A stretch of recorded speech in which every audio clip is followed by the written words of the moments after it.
নমস্কার বন্ধুরা, লক্ষ্মীর রান্নাঘরে আপনাদের সবাই স্বাগত। আজকে বানাবো কাবলি চানা দিয়ে নিরামিষ পনির সবজি। আমি কাবলি চানাটা নিয়ে ধুয়ে কিছুক্ষণের জন্য ভিজিয়ে রাখবো। ভিজানোটা হয়ে গেলে তারপরে একটা বাটিতে নিয়ে নিব নুন, হলুদ, কাশ্মীর লঙ্কার গুঁড়ো, জিরের গুঁড়ো, আদা লঙ্কার পেস্ট, তারপর হলো পাঁচফোড়ন। তারপরে পটলটাকে ছোট ছোট করে কেটে নেব। সেরকম ভাবে আলুটাকেও কেটে নেব।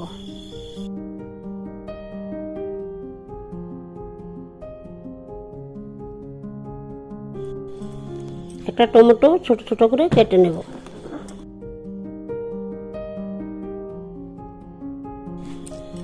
কাবলি চানাটা সিদ্ধ করে নেব। দেখুন কত সুন্দর সিদ্ধ হয়েছে।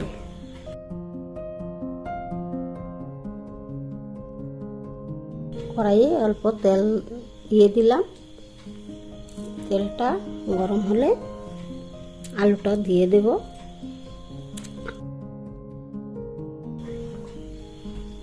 লবণ হলুদ দিয়ে আলুটা লাল লাল করে ভেজে নেব।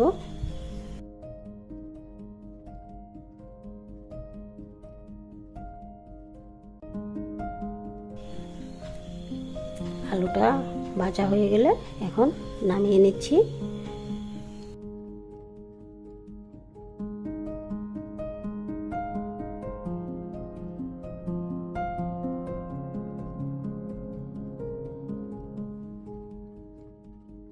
এখন পটল দিয়ে দেব।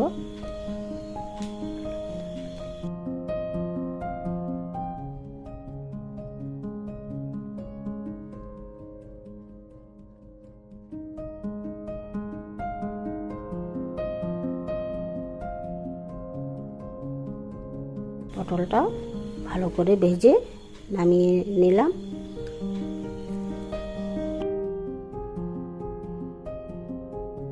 তারপরে তেল দিয়ে এখন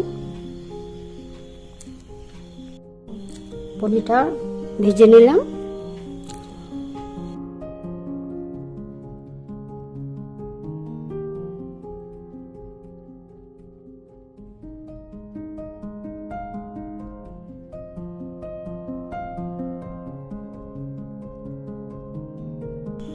কড়াইতে অল্প তেল দিয়ে দিলাম।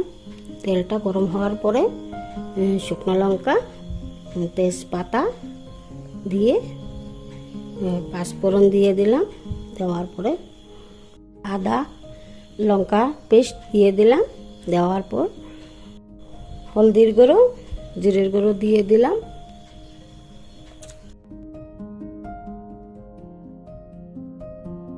টমেটো দিয়ে দিলাম। দেওয়ার পরে মশলাটা ভালো করে কষিয়ে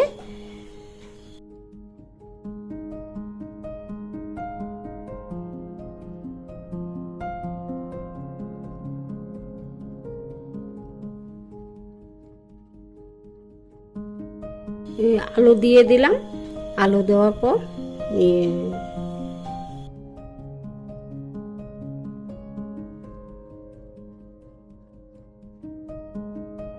আলুটা ভালো করে কষিয়ে পটল দিয়ে দিলাম। পটলটা অল্প নাড়াচাড়া করে কাবলি চানাটা দিয়ে দিলাম। দেওয়ার পর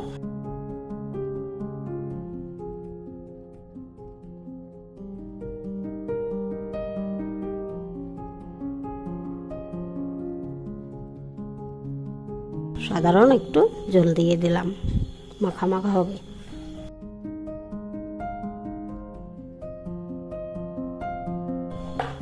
হালকা ফুট উঠলে এই পনিরটা দিয়ে দেব।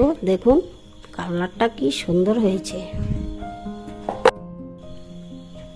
এখন ভালো করে ফুট উঠলে হালকা করে গরম মশলা দিয়ে দেব।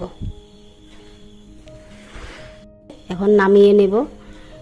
একটা কারি পাতা, শুকনো লঙ্কা, কাঁচা লঙ্কা।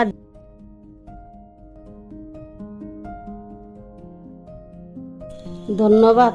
আপনাদেরকে আমার ভিডিও দেখার জন্য। আবার আসবো আরেকটা নতুন ভিডিও নিয়ে। তাহলে দেরি না করে আমার চ্যানেলটা সাবস্ক্রাইব করে দিন।